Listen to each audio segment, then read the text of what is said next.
In West Bengal, there's Trinamool and the government is BJP. So that's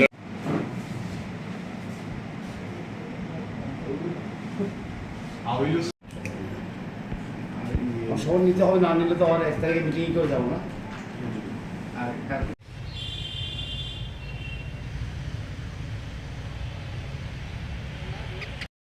দেখুন, এই স্বাধীনতা পরে প্রথম মনে হয় ত্রিপুরা থেকে রাজ্যপাল একজন হচ্ছে, সেটা আমি হয়ে গেলাম। কি হতে পারত, কোনো ব্যাপার না। এটা প্রথম, দ্বিতীয়, তৃতীয় কোনো ব্যাপার না। কথা হলো প্রধানমন্ত্রী এবং মহিম প্রেসিডেন্টকে এবং হোম মিনিস্টারকে ধন্যবাদ দেওয়া, যে ত্রিপুরার জন্য ওরা ভাবে সবসময়। বিশেষ করে প্রধানমন্ত্রী সবসময় ত্রিপুরাতে আসে, ইলেকশন হোক, ইলেকশন ছাড়াও আসেন উনি। এবং ত্রিপুরাতে আগে পদ্মশ্রী কোথায় ছিল? একটা দুটো, একজন ছিল বা দুজন ছিল, আজকে কয়টা পদ্মশ্রী হয়ে গেছে, ঠিক না? এবং ত্রিপুরা থেকে আজকে রাজ্যপালও হচ্ছে। তো ত্রিপুরার একটা বিশেষ স্থান আছে ওনার মনে। তার জন্য আমরা ত্রিপুরাবাসী ওনাকে ধন্যবাদ জানানো উচিত এবং ওনার সঙ্গে সহযোগিতা করা দরকার। এবং ত্রিপুরাকে সুন্দর একটা রাজ্য বানাতে হলে প্রধানমন্ত্রীর সাহায্য লাগে। উনি সবসময় সাহায্য করে গেছেন। আমি যখন উপমুখ্যমন্ত্রী ছিলাম, আমার দপ্তর ছিল ফাইন্যান্স, আমি ছিলাম কি বলে আরডি দেখতাম, পঞ্চায়েত দেখতাম, সেখানে উনি অনেক সাহায্য করেছেন। বিশেষ করে প্রাইম মিনিস্টার আবাস যোজনা, জলের জন্য, বিশেষ করে পাহাড়ে যেমন জাতিদের যেমন উন্নতি হয়, ওরা যেমন কারেন্ট পায়, সোলার সিস্টেম করে যেমন ওরা কারেন্ট পায়, সেটার জন্য অনেক উনি টাকা পয়সা দিয়েছেন এবং ওনার কাছে আমরা সদাই কৃতজ্ঞ থাকবো। এবং আজকে উনি আবার প্রমাণ করে দিয়েছেন ত্রিপুরাকে উনি ভুলেননি। ত্রিপুরা থেকে এবার প্রথমবার আফটার 75 ইয়ার্স কি হলো, একজন রাজ্যপাল হলো। গতকালকে রাত্রে যখন প্রথম খবর পেয়েছেন, কিরকম অনুভূতি, কিরকম লাগছে? প্রথম আমাকে ফোন করেছিলেন প্রধানমন্ত্রী স্বয়ং।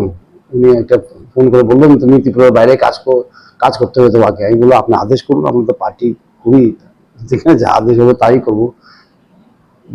এরকমই কথা হয়েছে ওনার সঙ্গে। তারপর আমাকে ফোন করেছে মুখ্যমন্ত্রী তেলেঙ্গানার, বলে ওয়েলকাম টু তেলেঙ্গানা। তখন আমি জানলাম যে আমি তেলেঙ্গানা রাজ্যপাল হয়ে যাচ্ছি। আমি জানতাম না কোথায় রাজ্যপাল হবো, কিন্তু মুখ্যমন্ত্রী ফোন করার পরে আমি বুঝলাম। সার্বিক এই বিষয়টা কিরকম লাগছে নিজের একটা? দেখুন, ভালো। এতদিন পরে একজন ত্রিপুরার লোক, ঠিক না, রাজ্যপাল হচ্ছে, সেটা একটা রেকর্ড একটা হচ্ছে, ভালো। এবং কাজ সবখানেই করতে হয়, ঠিক না? কেমন লাগছে সেটা বড় কথা নয়, কাজ কিভাবে করা হবে সেখানে, সেটা নিয়ে চিন্তা করা দরকার।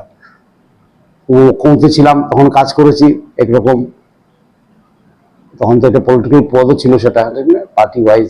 এখন তো রাজ্যপাল যখন, সেটা কি সাংবিধানিক পোস্ট, ঠিক না, সেটা অন্যরকম কাজ। ওখানে মুখ্যমন্ত্রীর সঙ্গে মিলে কাজ করতে হবে। সংবিধানকে রক্ষা পায়, সংবিধান যেমন ঠিক মতো চলে, সেটা রাজ্যপালের দেখা। এবং সাংবিধানিক পদ এবং মন্ত্রী পদে অনেক বেশ কম। যাই হোক, আমার মন্ত্রী পদের অভিজ্ঞতা আছে 5 বছর, কিন্তু সাংবিধানিক পদের অভিজ্ঞতা আমার নাই। গিয়ে বুঝে নেব, কিন্তু এতটুকু জানি যে না, কাজ করতে হবে, সব সঙ্গে মিলিয়ে কাজ করতে হবে। আর আমাকে একজন সাংবাদিক বলছে, আপনি ত্রিপুরা ত্যাগ করেন। ত্যাগ শব্দটাই বাজে। ত্রিপুরা কোনোদিন ত্যাগ করা যায় না, কারণ আমার মাতৃভূমি, আমার এখানে জন্ম হয়েছে, ঠিক না? এখানে রাজনীতি শুরু, আমার বিজেপি করা শুরু ত্রিপুরাতেই। সুতরাং ত্রিপুরার জন্য যদি কিছু পারা যায়, আমি নিশ্চয় করবো। If there is 1% chance, I will do it. আমার দায়িত্ব ত্রিপুরার কাছে চিরকাল থাকবে। আমি তেলেঙ্গানা যাই বা রাজস্থানে যাই বা যেথায় মধ্যপ্রদেশে যাই, আমার প্রথম দায়িত্ব ত্রিপুরার কাছে। কারণ ত্রিপুরা থেকেই উঠে এসেছি আমরা, না? আর পার্টির কাছে, কারণ পার্টি থেকে উঠে এসেছি আমরা, কাজ করেছি, পার্টির কাজ করেছি দুদিনে, বহুদিন ধরে আমরা ভারতীয় জনতা পার্টি করি, সেটা ঠিক না? কিন্তু আজকে আমি আছি, কনস্টিটিউশনাল পদে আছি। সুতরাং এখানে পার্টির ঊর্ধ্বে উঠতে হবে আমার, ঠিক না? সবকে নিয়ে কাজ করা। প্রাইম মিনিস্টার বলো না, সবকা সাথ সবকা বিকাশ, সেটা গভর্নরকে করতেই হবে। পার্টির ঊর্ধ্বে কাজ করা, সবাই চিফ মিনিস্টারের সঙ্গে নিয়ে কাজ করা। তেলেঙ্গানার উন্নতি যেমন হয়, এটা উন্নত স্টেটই মোটামুটি। হায়দ্রাবাদ আছে, এত আইটি একটা হাব আছে এখানে, সেটাকে আরো কি রূপ দেওয়া যায়, চিফ মিনিস্টারের সঙ্গে আইডিয়া শেয়ার করা। আর ওখানে আইডিয়া শেয়ার করলে ত্রিপুরার সঙ্গে শেয়ার করা যাবে, কারণ idea is the main thing. আমি যে মন্ত্রী ছিলাম, আইডিয়াটা মেইন থিং। আমার একটা আইডিয়া ছিল বায়োভিলেজ 2, সেটা আজকে বেস্ট প্র্যাকটিস নীতি আয়োগ মেনে নিয়েছে সেটাকে। আইডিয়াটাই আসল। আমার মনে হয় অনেক কিছু আইডিয়া পাওয়া যাবে তেলেঙ্গানা থেকে। ত্রিপুরাতে আমরা লাগু করতে পারবো, ঠিক না? সেটাও আমি ত্রিপুরার মুখ্যমন্ত্রীর সঙ্গে কথা বলবো এসে। আমি তো আসবো, সে ত্রিপুরা মুখ্যমন্ত্রীর সঙ্গে আমি নতুন আইডিয়া কিছু নিয়ে আসবো তেলেঙ্গানা থেকে। Sharing of idea, sharing of concept, সেটা দিয়ে উন্নতি হয়। সেটাকে ঠিক মতো ইমপ্লিমেন্ট করলে না, সেটা দিয়ে উন্নতি হয়। এখান থেকে আরেকখান থেকেই নেওয়া হয়, জিনিস তো আর সরকার থেকে আসে না, মানুষের ব্রেন থেকেই তৈরি হয়, ঠিক না? আর্টিফিশিয়াল ইন্টেলিজেন্সকেও মানুষই তৈরি করেছে। সুতরাং আমরা যখন অন্য রাজ্যে যখন দেখি কোনো একটা বিশেষ একটা প্রোগ্রাম চলছে, সেটা খুব ভালো, সেটা আমাদের ত্রিপুরা রাজ্য চলা উচিত। সেটাকে হয়তো ফাইন টিউনিং করতে হবে, চলবে না এমন কথা না। সুতরাং sharing of ideas, sharing of views, sharing of experience, এটা খুব দরকার ত্রিপুরার জন্য। আর আমি প্রধানমন্ত্রীকে এবং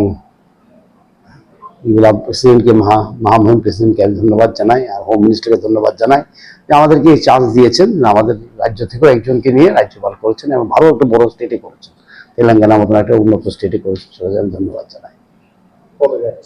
31 তারিখ যাবো। হ্যাঁ, 31 তারিখ যাবো। 31 তারিখে আমার সোয়ারিং ইন হবে। 1 তারিখে আমি গভর্নর মিটিং হবে রাষ্ট্রপতি ভবনে, সেখানে আমি যোগ দেব, সেটাই।